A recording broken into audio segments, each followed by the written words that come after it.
Welcome to the secondary break. I am Graham Bunn, former Division I point guard, Carolina diehard Tar Heel fan. Was born on Tobacco Road. My two guard, my teammate, Mr. Zach Talitsky, UNC alum, all around great guy, and my sounding board for all things Tar Heel basketball when I'm a little bit more of a fan than I should be. If you guys are enjoying the show, I do want to thank any and everybody that's watching this. Obviously, Zach, my brother, he agreed to do this with me because we both love Carolina basketball, but we expected 7 people to watch this. so there's been some new people watching. If you guys enjoy or you just like Carolina content, please like and subscribe. It does matter. It does make a difference, and we're so grateful for every single one that even chimes in. So if you don't want to do that, we still appreciate you. We think you're the best, and any form, even if it's a grain of support, still cool in this world in my book. You know what I mean? All right. Lots to break down. It's Selection Sunday. I actually just landed from DC. I was very fortunate, and if you caught the recaps from the former games of the ACC tournament, I was doing it from DC, and it was really cool to be in the building until the last 10 minutes of last night's game. But still really cool. Congratulations to NC State. Random fun fact, I think it's the only team in NCAA history for a Power 5 conference for a team to win 5 games in 5 days outside of the UConn run when Kemba Walker did it. I think they're the second double-digit seed to ever win the ACC tournament, and I don't know if anyone's ever beat the 1, 2, 3, and 6 seed or 5 seed. I mean, they skipped over the 4 because of it just didn't work out that way, but incredible run by NC State. I would love to just put that in the rear view, but there are a few things from that game that I would love to know, Zach, if you felt like they're going to come back to bite us in the NCAA tournament, and how you doing today on this Selection Sunday. Welcome to the show. That was a mouthful. I'm doing great on the Selection Sunday. I was happy that we held on to the 1 seed. I was a little worried after the Iowa State win, particularly how dominant they were in beating Houston, that maybe they would get it. But I'm very, very happy, especially since for the last couple of weeks, every single bracket I've looked at has had us like as a 2 in Connecticut's region, which didn't feel great. So I like this much better. No guarantees, but I actually think maybe we have the best bracket. I actually think UConn has the worst bracket, I would agree. Which seems really unfair, I given would they're the agree. number 1 overall seed. So I'm not sure exactly how that happened. We'll talk about that more, but I feel good. I'm really happy with how the team has finished the season and this little push at the end to get a 1 seed, and we're in a position to make a run here, and hopefully we can regain some momentum and do that. Yeah, it's challenging as a fan and someone who loves the program to remove yourself from the lit down that was, okay, we lost a game, which I think if we play NC State 10 times, we win 8 out of 10. And, we'd already beat them twice this year. It's hard to beat a team 3 times. But looking back on it, we missed the tournament last year. And to rebound and secure a 1 seed, which is very challenging, is something that the team, the coaching staff, everybody that surrounds the university and the program, they should all be applauded for. That is not easy. I should look it up. I know that we've had a plethora of years where we were the number 1 seed, but I don't know if we've ever been the number 1 seed off of missing the tournament. You know what I mean? And it was just a complete rebuild. I think the team did an amazing job recapping the year of having the mentality of like, okay, we're North Carolina, but we got a lot to prove. And so I was really loving that. And I hope, maybe I don't think that we lost the NC State and the ACC championship game because we didn't think they were a good team. I think there's some deficiencies in our games that showed up and raised their head a little bit in that game. So I think they were going to be motivated in the NCAA tournament anyway, but maybe the taste of, oh, okay, it is now tournament time, win or go home. Like the season is over if we allow certain mistakes to hinder us enough that we lose the game. So removing myself from the disappointment, I am proud of the team. I think that we are in a great space. I love our bracket. Anytime that you win 1, 2 games in the NCAA tournament, you're going to face tough games. But I'm with you. I think UConn, with Iowa State being the 2 in their bracket, is the toughest. And, I think Duke being a 4, if they make it, that Purdue bracket's tough. Arizona being R2, I'm just not a believer in the Pac-12, and that's no disrespect to the Pac-12. I just didn't get a chance to scout them or watch them a ton. But I love that there R2, you know? Oh, we got a guest. This is our first three-man show since Shawan Robinson from Clemson joined us. We're going to bring this gentleman into the stage, a former UNC player, and that's why we're going to leave it at that, Mr. Ashley Warwick. And welcome to the show, brother. Yeah, man, good to be on. So I've been wanting to get on here with both you guys. So Zach, how you doing? I'm doing well. Good to see you. I'm glad we're getting the heavy hitters for the tournament time. Graham's pulling in all the stops. Yeah, it's funny. There was a day when I would know every team that was in the tournament. I could tell you everything about them. But I was talking to my college freshman and my seventh grader trying to get some tips. Like, hey, give me some hot takes on some of these teams. My seventh grader said Duquesne was going to be really good. And I'm like, I think you mean Duquesne. So yeah, Duquesne, yeah. Yeah. So the Wake County Public Schools ain't quite getting the job done, I guess. But we turned out all right. Ash and I went to the same high school. We turned out all right. We read real good. We read real good.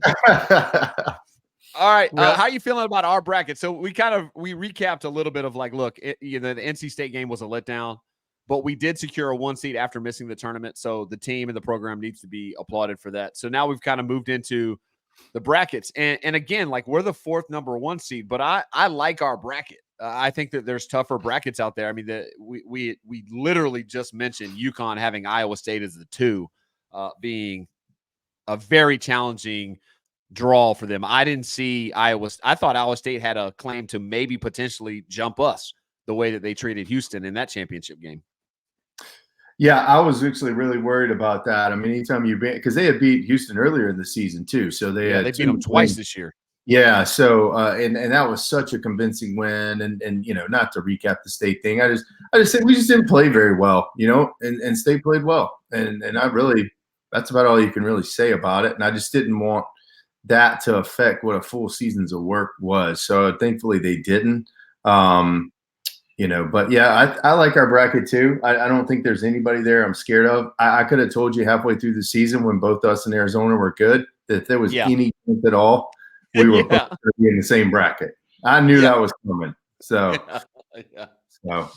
yeah, I mean, they don't have an easy run. Dayton is really good. Again, like Baylor's on their side. Baylor, I've seen several of their games, and I think that's going to be a challenging out. Baylor as a 3 seed is going to be tough. I'm glad that we get to stay away from them until potentially the Elite 8 to go to the Final Four. So that's going to be if they both advance and you go chalk there, I think that's going to be an intense, really good game. And honestly, I would take Baylor in that.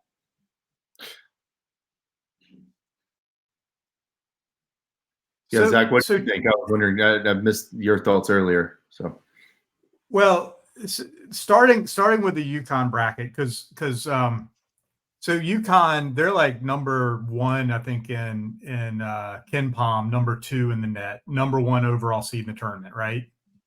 So how do they get the Auburn, who just won the SEC, which is arguably the second best conference after the Big 12, Iowa State, who just won their conference and was the 2 in the regular season, and they got Illinois too, who just won the Big 10 conference.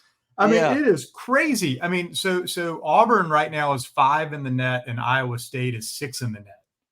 So I mean, if I was a UConn fan, I would just be totally up in arms. And I think this has happened before to us, like when we were the number 1 overall seed and we got a stacked bracket, and like Duke got a number 1 and they got like a layup bracket. So anyway, like we're sort of used to this. So we're used to this outrage, but I think the committee did them wrong. I mean, I think they've been the best team in the country all year, but and I'm sure a bunch of people still having them winning it all, but I think they have a really, really tough one. Yeah, I think also if you look at it, they gave Marquette a 2 seed who UConn beat, I think, 3 times this year. Right. So they gave a lot of respect to Marquette. And Creighton was a 3. Still stacked the bracket. So the Auburn one was the big surprise to me. I mean, they've been really good. And like you said, they're in the second best conference. They win the conference tournament. I really thought they'd be seated higher than they are. And then our bracket, I think the Michigan State, Mississippi State game, is obviously a tough one. I think they both have similar styles. We've done okay against those grinder teams, and I'm glad that we've got the Pittsburghs and the UVAs and those types of teams in the ACC. We sort of know what that possession battle is going to be. So I think that'll be tough. Hopefully being in Charlotte will be enough to pull us through that one. And I think both of those teams at times struggle to score.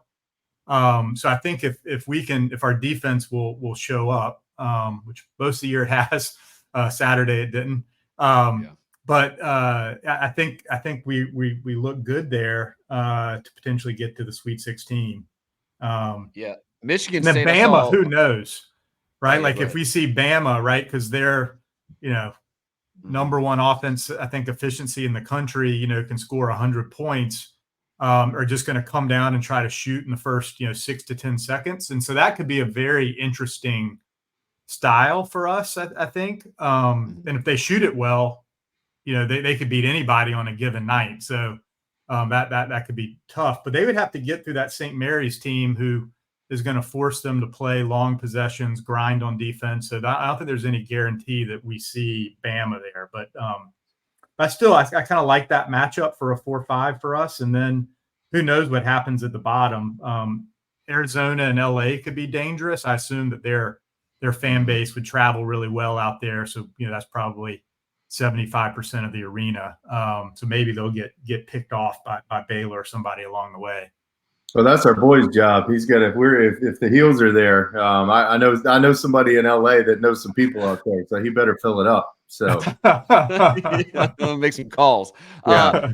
Just to bring it back real quick for obviously we focus on Carolina.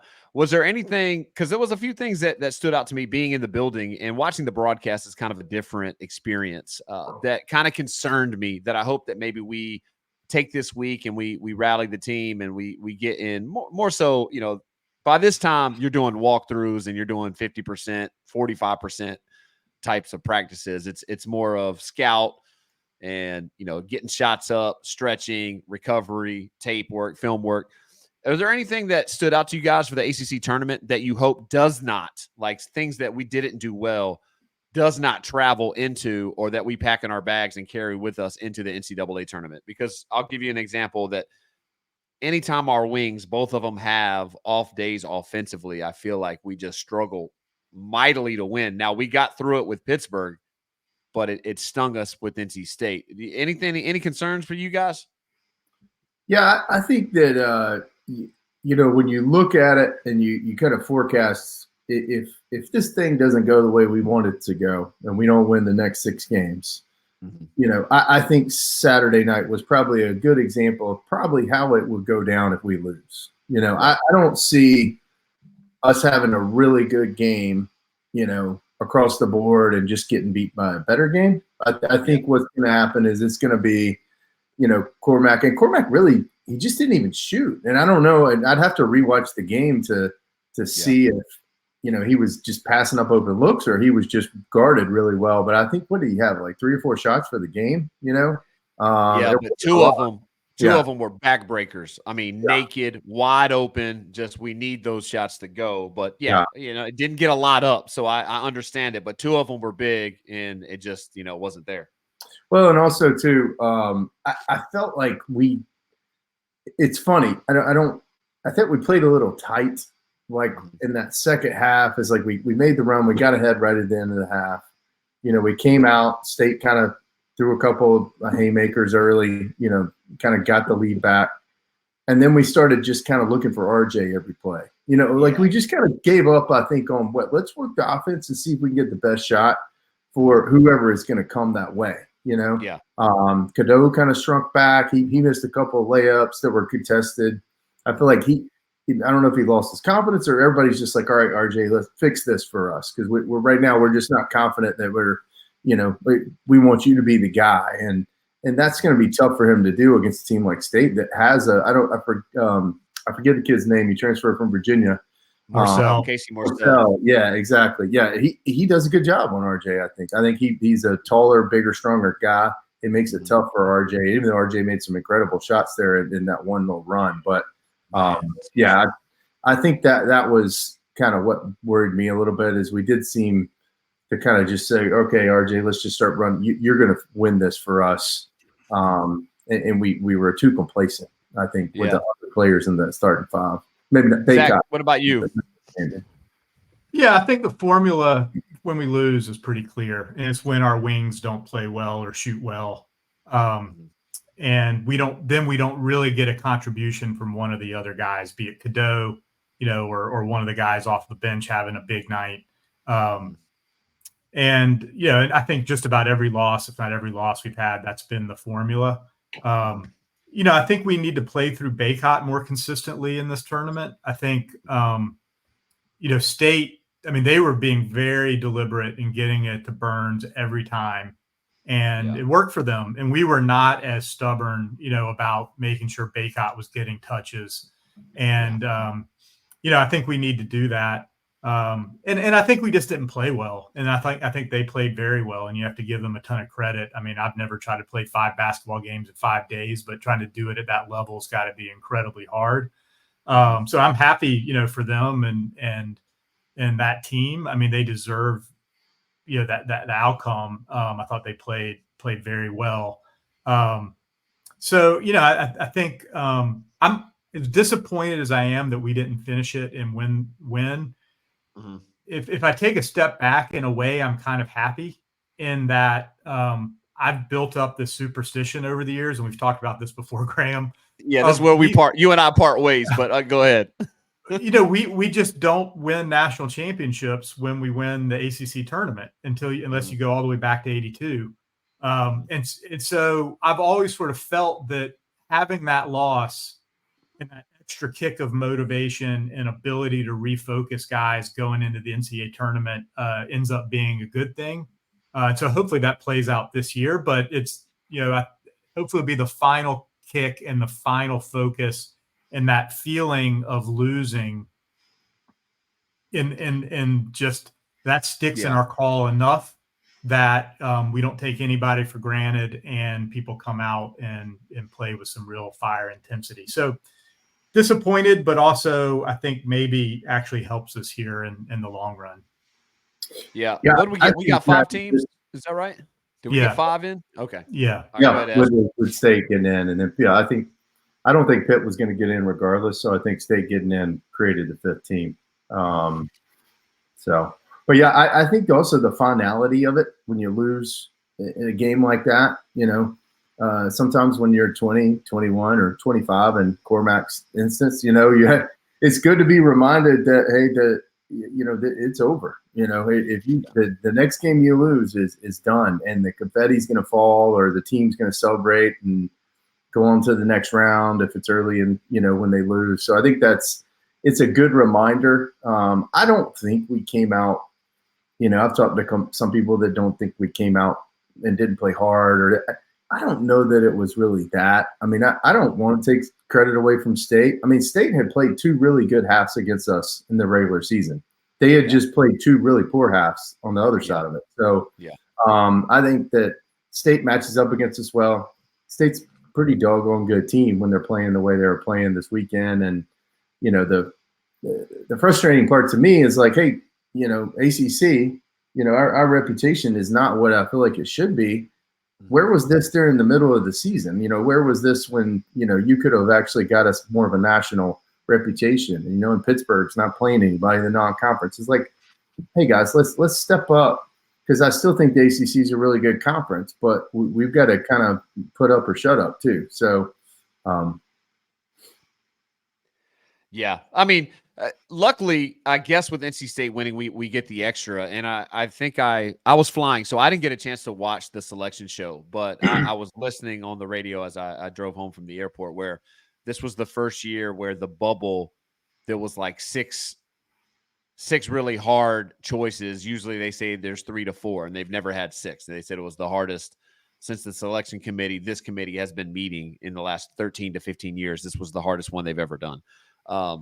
It's hard to put together a 6-game run, but I do feel more so than any other team since, and I'm including the national title runner-up team, since the 17 team is built for if we play the way that we're able to play with the mixture of experience. And then I do worry about Elliot Cadeau a little bit more than I did before the ACC tournament, because I feel like he was really coming into his own. He had an amazing first game against Florida State. And then the Pittsburgh game, being in the building, you guys please correct me if I'm wrong on the broadcast, being in the building, Elliott didn't seem as comfortable and definitely did not shoot the ball very well. And he's not necessarily known, and nor has he shot the ball incredibly well all season. So that's not kind of what he hangs his hat on, and that's not what he brings to the table. But after the Florida State game, I worried about, and I think teams in the NCAA tournament more so than the pros win with great backcourts. And so is there any concern with having Elliott as, and I think Seth played just as many, if not more minutes than Elliott, which is a new thing. And I think it was necessary in the Pittsburgh game, but I don't know if it was necessary. I mean, maybe because Horn was going off that Trimble played more, but any concern for Elliott being a freshman point guard going into the tournament? Zach, you had us up. Yeah, I think you have to be a little concerned, and I'm a huge Cadeau fan, but having a freshman point guard is not ideal. I do think that Florida State game was probably the best game he's played all year. So I don't know that he's lacking confidence. And I'd also say, even in that state game, I mean, he didn't shoot the ball all that well, but the energy he's playing with, and how many times he's hitting the floor, and going after loose balls. He's out there competing, and I think giving everything that he has. And so I feel pretty good about Elliott. If you combine that with the options Hubert has with Seth coming off the bench, and it'll be interesting, if we end up matching up with either to Walker at Michigan State, who's so good, and then Mississippi State has this guy Hubbard, who's their leading scorer, who's like a 5'9", 5'10" guard. I could see Seth getting a lot of minutes in either of those two matchups, just to try to take away the other team's best scoring guard. I like the fact that both of those two guards are not big. It seems like we really struggle, when the other team has big 6'3", 6'4" type guards that can really like back us down in the post. So I do like the fact that both those guys are 6'1" or under, and it gives us, I think, more options defensively. I feel okay about Elliott. Especially with Trimble as an option coming off the bench. Nice. Yeah, I think sometimes we can overstate what we see for like a 2 or 3 day period. On the good side and the bad side. I mean, I think that what we've seen over the last few weeks of the season, that second half through the ACC, he got better and better. Is he going to start knocking down multiple threes a game? No, that's just not going to happen this year, probably. Right. But I think that I'm not concerned about that. I'm just concerned about the more so just kind of what we talked about earlier is kind of that if RJ is not having just a lights out game, and then Brian and Cadeau, they don't knock down, we're missing open shots. And Ingram, is not being aggressive offensively. I thought that was kind of part of it. On the Pittsburgh game, he was so focused on stopping Henson, which he did a heck of a job with. Amazing job. Yeah, he did incredible job. But I feel like he kind of maybe let that go into the state game, and he didn't look for his offense. He just didn't look like he was the same player. And sometimes maybe these folks, we don't know. Maybe they're sick, maybe they're I didn't like that matchup for Ingram anyway. Daria is that yeah, I'm probably mispronouncing his name. He's like 6'9". He's lengthy, so it's harder for Harrison to get in the post, which I think Harrison gets a lot of back down left shoulder, get and ones and find some confidence through that. I didn't like that matchup. Styles make fights, and before the game, I remember thinking this is not a great offensive matchup for Harrison, and it just it proved that he kind of deferred way more than he should have. But yeah. Well, right. that type of matchup, we need him to shoot well. And he did get a Yeah. bunch of open threes. Mm. Because I think had he made those, because his flexibility to go inside and outside, I mean, he's not going to be able to back him down. But Right. he should be able to take him on the perimeter, and he just didn't make a bunch of open looks, which happens. Yeah, and he was definitely a focus of their scouting report, I'm sure, after the impact he had in the last game when we played them. He was probably our best player in that game, if I remember. We had one of the games, he had like 19 rebounds. It was like 13 points and 19 boards against them. So I would imagine he was heavy on the scouting report. And the last thing I'll say, and this, the NC State game is gone. It's over with. You can't do anything about it. But I hope that we learn a few things from it. I think I was texting you, Zach, during the game. In-game adjustments from Hubert. I think Hubert's done an incredible job. And there's a reason that the team has done well this year with like coaching and adjusting on the fly. I think he did a great job in the Pittsburgh game. Trimble gets more minutes and starts to try to slow down Leggett and Carlington. And I think he's done an amazing job. The only thing that I was curious about, and he knows more than me, I'm not questioning Hubert, but I was just wondering what you guys thought about. Burns is a big man. He's a big boy. And they got to rest him. He's on a schedule. I would imagine he's on like not a minutes restriction when you're in a championship game, but they're like, hey, look, he does well when we keep him under 30 minutes. I wanted us to put him in the pick and roll ball screen multiple times in a possession, almost like an NBA offense where it's like, okay, pick and roll, they defend it. Cool. Back it out. Do it again. Just to make him move his feet and tire him out, because he was getting at times, we didn't send the double. He was getting 5, 6, 7 dribbles to back down Baycott. And like, I can't fault Baycott. He's given up like 30, 40 pounds to that kid. So the question was Hubert's adjustments in game. Like, where are you guys feeling? Do you think that'll play a factor? Did you think that Hubert played it the only way he knew how? Like, are y'all feeling fully good about that moving forward? Ash, you go ahead first. Yeah, I'm trying to think of. There's been a few games this year that I remember being at that I feel like he made some adjustments kind of on the fly that I noticed that he hadn't made in prior years, which I was kind of chalking up to just getting more experience. I mean, sure. Anytime you do anything for the first time, and things are just moving really fast, and even when you got a team of assistant coaches over there. So I guess I wouldn't necessarily disagree with. I like your point about the pick and roll. I think we, in some ways, I think we focused too much on if they're going to be tired in some of the things we did, not the pick and roll. I do think we should have just done more than that.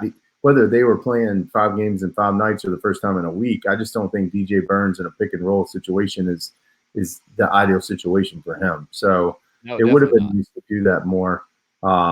If we could. But I do think, that will be a thing that I noticed this year more than the last couple. I thought Hubert was making more in-game adjustments. And I think since this year, he really has a team of players that has more experience. And I think he just has a better feel for what they do well and to putting them into positions to succeed. So I actually feel like he's done a better job with that this year. So, Zach, what about you, bud? I would have liked to see a little more variety in how we handled that. Because I think you have to keep the other team guessing a little bit. And so I think sometimes you got to come with the double. Sometimes you don't. I think you should come with the double from different spots. A couple times we didn't execute it well. Like we would come with the double from the same side wing. And that's just too easy, because he has line of sight to that guy on the wing and he'd pop it back out and they hit a 3. I was like, you can't come with him. You've got to come from the other side and make it harder. And then, have a weak side defender guarding too, and then get in your rotations. And so when we did it, I didn't think we executed it all that well. I also thought we should have done it when DJ Horn went out with foul trouble. And I would have, said, okay, like we got to take Burns away now. Horn's not on the floor, shade, McConnell or whoever else, is a good, 3-point shooter percentage wise, and sort of live with the results if Diarra or somebody else ends up getting a 3 swung to them. And so, in those minutes when Horn wasn't in the game, I definitely would have doubled. But I'd just like to have seen a little more variety in our approach. I thought we became pretty predictable. Now, all that said, Baycott's, handled him in the first 2 games. And if you go back and look at those lines, he didn't do anywhere close to what he did Yeah, he averaged last eight night. and a half Yeah. for the first 2 matchups. Yeah. And then the 7 assists killed us too, right? Like I think those first couple of matchups, he had maybe 1 or 2 assists. And so I understand why going in the game, we sort of felt like that was an all right matchup. But as it played out, I do think we could have done more. And I would say that in general, sometimes it feels like we get a little predictable, and teams will run the same motion on us over and over again, high pick and roll, that sort of thing. And so, I think a little more of a change up here and there just to keep the other team guessing would be nice. Yeah, and that's actually the thing about playing in the tournament that's exciting is that we're going to play against teams we haven't played before. Even when they can scout us, they'll have all our plays, they'll have all of our basically what we're trying to get done on the offensive and defensive end. It's a lot different when you got to play against it in an actual game. So all these ACC teams, we played State 3 times. We had played Pitt once already. Played Florida State 3 times, even though we played great that game. So, they have had a chance to practice and play against it in a real situation. It's a lot different than, what Mississippi State or the teams that will play over the next week or so. They've got scout like JV players like me out there running it. And I can tell you that's nowhere near, what you're going to see when you got RJ Davis and Cormac Ryan running around. So it's just it's hard to play something for the first time, even if you've been practicing and preparing for it based on the scouting report. So I'm excited about that because I think that might be just what we needed, because you kind of get bogged down in the conference season. And then especially when the tournament comes around, it's just people just know everything and about what you're trying to get done. And so I'm kind of excited to just play some new teams, even though, hopefully we get to play a team like UConn, or maybe I want them to lose, but hopefully we get far enough to play a team like UConn again for the second time. Zach, any chance you're going to go to the game? Yeah, definitely. I don't know if I'll be able to get to the Thursday game. We'll see, but definitely the Saturday game. Going back to your Cadeau question, by the way, because I'm looking at the box score, he did have an 8-to-1 assist to turnover ratio. Which, for a freshman point guard in a big game, generally I would say you would live with. Of course. And of course, we would have loved for him. He was 2 of 8, but loved for him to finish a couple of those closer to the rim. But those are some tough finishes. There's a few more he should have made, but that's a pretty good game. Can't complain too much about that. It's just we didn't shoot the ball well at all. No, right? Yeah, totally. Yeah. 37%. I've been harping on that. I've been harping on that all year, but you're hitting a hot topic for me. So I'm not going to get in it because I was pulling my hair out in the stadium. People are like, what's wrong with this guy? We're just at a time of the year where, you shoot like that, you're going to lose. Yeah. Unless you just have incredible lockdown defense and other teams also cold, which I guess could happen. But for the most part, the games that we're able to win, shooting like that are gone. So hopefully we got that out of the system and, Yeah, Ash, just to recap this and we'll cap this off so it's not crazy too long. And again, anybody that's watching this, and if you're still watching it, thank you. You guys are the best. Like and subscribe, which I don't mean it as a toss away. If you don't want to do that, totally cool. But it's just really cool that we're kind of building a nice community of people that love Carolina basketball, because it's really, really cool. The older I get, the more I love Carolina basketball. Like, it gives me great pleasure. Let's do the first weekend though. We don't have to, we'll do a microcosm of the tournament. Let's talk about the first weekend and then we'll call it a close. And, obviously we don't know who we're going to play, Howard or Wagner. I would imagine, for me, just in my mind, that game is going to be more about, are we going to do what we need to do to win? Not as much as the scout. Now, when we play, if we win, I don't want to jinx it if we win, but I feel good about that first round game, Mississippi State or Michigan State. I think the scout does play a bigger role and a bigger factor in a game like that. Ash, start us out, man. How do you feel about that opening weekend? And if you want to jump ahead, and we're not making light of it, but we just don't know who we're playing the first round. If you want to jump ahead to the second round game, whether it be Mississippi State or Michigan State, give me your thoughts on that potential matchup. specifically? Yeah, so I think that the stat when I was listening to the selection show a little bit, Tom Izzo has a 65% win rate as a lower seed in the NCAA tournament. Yeah, that's So, strong. yeah, so I'm thinking that, and I haven't watched them play, granted, but a couple people on the show said Michigan State's playing their best basketball of the year when they're supposed to, right? They haven't necessarily been winning all those games, but they've been playing much better. So I kind of think Michigan State wins. You got, the experience factor of just being a team that's there every year or a program that's there every year. So I think we're going to have, probably a primetime CBS matchup with Michigan State because I'm sure they're going to want to highlight that one just because of the history of the two programs. And look, I think they're going to make us earn it. We're going to have to hit shots to beat them. I don't know enough about Michigan State to tell you kind of what they do, but I know what their MO for their program is, and they're going to make it difficult to score. Gritty, very gritty.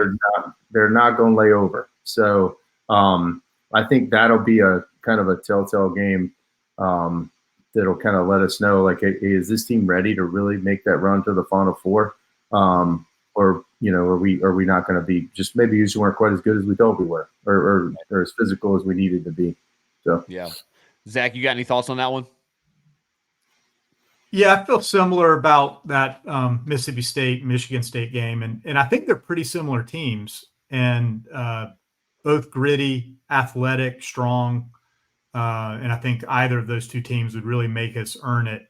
Both are probably better on the defensive end than they are on the offensive end, which I kind of like. In that, I worry sometimes about the teams, particularly in an 8-9 matchup, if they've got, two or three really dynamic scorers and, they could go off on you and get hot. And then, who knows what happens.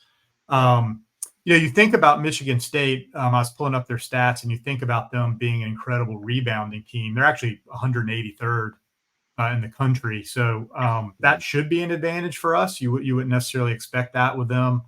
I would have lost that bet. I would have lost that bet because Izzo is rebound. Like there's a lot of similarities in the philosophies of Dean, Roy, and then Hubert's kind of becoming his own man, but he preaches rebounding and defense, which Izzo is notorious and famous for.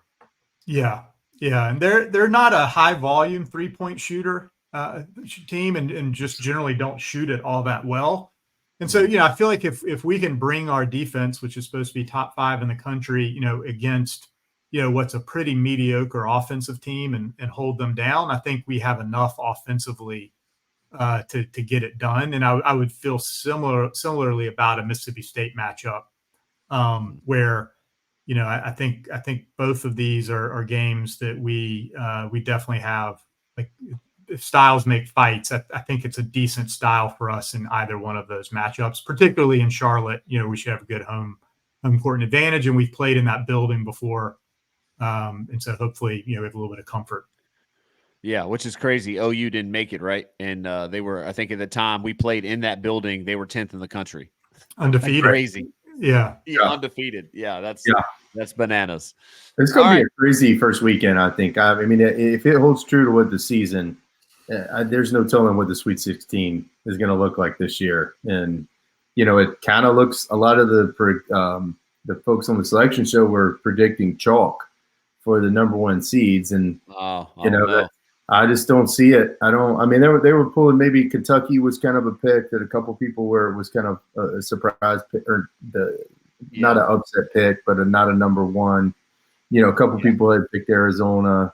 But I think it's going to be really interesting. I mean, this year has showed us that, you can't predict anything, especially if someone's not on their home floor. So, and all these teams are going to be, maybe in comfortable places like Charlotte, but there's going to be a lot of teams that are going to be playing at home. So yeah, and Kentucky ended up being a 3 seed, correct? I don't have the bracket in front. They were a 3. Okay, all right. On Purdue's side, is that right? In their bracket. Oh, in Houston. They're in side. Houston's. Okay. Yeah. All right. Yeah. That's gonna be tough. All right. Well, the first weekend we'll circle back. Let's handle this first weekend. Like I always hear coaches talk about it. Unfortunately, and I mentioned this earlier, I was a part of Selection Sunday, but my bubble burst. But I always hear about the coaches calling it like, the first weekend is a tournament. We got to win this 2-game tournament. So hopefully we'll take care of business and win this 2-game tournament. And maybe we can circle back and do what hopefully we feel better about. I do think we win, and I think there's a margin to not play well and still win. But I'd really love to play well and be feeling good about the way the team is meshing, gelling, and getting into the tournament speed on Thursday. And hopefully we're doing a very happy recap and preview of Saturday's second round matchup. What do you guys think? Sounds good. I'd love to see that. Should we do Final Four picks? Well, yeah, I guess we could do that. I mean, the bracket is so big, and I worry about people. You need some time. Looking at my face and being like, I'm tired of watching this. I got to get out of here. But all right, blind picks. Go ahead and give us Final Fours because that'll change, and I think that conversation changes, especially changes after. Let's say we watch games and we recap this on Thursday, and we've had a little bit more time. I mean, the bracket's been out for an hour. We've had a little bit more time to look at it. We can get into it, but blind picks. Give me your Final Four. I have. Ash, you go first. No, Zach's got more research done. Right. I'm going to let him go first. All right. So this is subject to revision. Right. But Yep. First pass, I've got Iowa State beating Auburn in the East after Auburn knocks off UConn. So I've got Iowa State in the East. I've got us beating Baylor coming out of the West. Okay. I've got Houston beating Kentucky in the South. And then I've got Tennessee beating Purdue. And then I've got Houston over us in the final. What an asshole.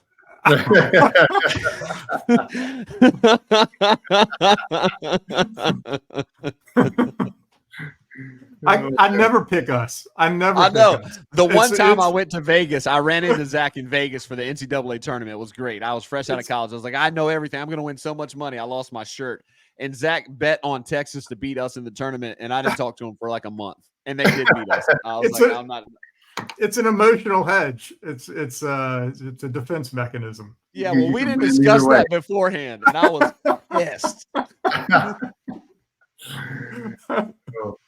All right. Well, here I'll throw out. I'll try to be controversial is not the word. I'll try to throw out. I mean, Connecticut. I can't pick against them. I think Connecticut's the best team. I think they probably do ultimately win it. I think I'm going to pick us. Go with the heart there. I got Tennessee in the Midwest coming out, and this one is actually just a nod to my college freshman son. So he was high on Florida for some reason. I have not seen Florida play, so I'm just going to say, hey, coming out of there's going to be a bracket that's going to be totally destroyed. So I'll just say that one. Florida gets beat by Tennessee in the semifinals. UConn beats us, and then UConn beats Tennessee in the championship. Yeah, that's nice. Florida had, and I don't know the updates, but supposedly one of their starters was carted off on a stretcher today. So that might not bode well for. That might not age well, but we'll see. Yeah, so, they've got a lot of depth though. They've got a lot of size. It probably hurts them less than it hurts some other teams. Yeah. I mean, I like Purdue's bracket the best as far as landmines. There's threats everywhere. It's the NCAA tournament. All these teams are good. I don't want to go chalk, but I can't pick against Houston. I've just watched too many of their games, and they are ridiculously good. And I think the way that Kentucky doesn't defend, if I'm going blind, I think Houston beats Kentucky to get to the Final Four. The Midwest is my hardest, so I'm going to leave that one for last. UConn, also hard to pick against, so I'm going to stick with UConn, even though sleeper, I watched I was wondering why the hype was around Purdue outside of Edie. I was like, I got to watch Purdue. So I started watching. The first two games that I watched entirely were the Northwestern games, and they had Purdue on the ropes twice. So I think Northwestern, if they get through that Florida Atlantic team that's got all their starters back from the Final Four team, they made a run last year. I think that game could be a lot more interesting than a lot of people think. But I'm gonna go UConn. I'm going us to win the Natty by 100, obviously. And in the Midwest, I really like Texas to beat Tennessee. Like I've watched Texas play a bunch in the Big 12. I think that their style travels in big arenas, and I think they've been a part of big games. I worry about Tennessee's ability to defend, and if I'm trying to break it up, I'll go Texas over Purdue as a dark horse to make it into the Final Four. Wow. Dark horse. Yeah, deep. Now, again, that's subject to review. The bracket's been out an hour, you guys, and there's probably 5 people at this point, the 45-minute mark, watching this, and their last names are either Warwick, Talitsky, or Bunn. You know, But we'll update it later in the week because I changed my brackets 5 times. Yeah. I'll connect. I'll dig into the NIL bag and try to get both you guys back on. But you know, I have to save up to make these special episodes happen because you guys aren't cheap. You know. Hey, go Heels, baby! Number 1 seed, baby. Number That's 1 seed. right. We're back where we belong. Huge for the program. Huge. Right. Back, baby. We're back. All right, go Heels. Go Heels.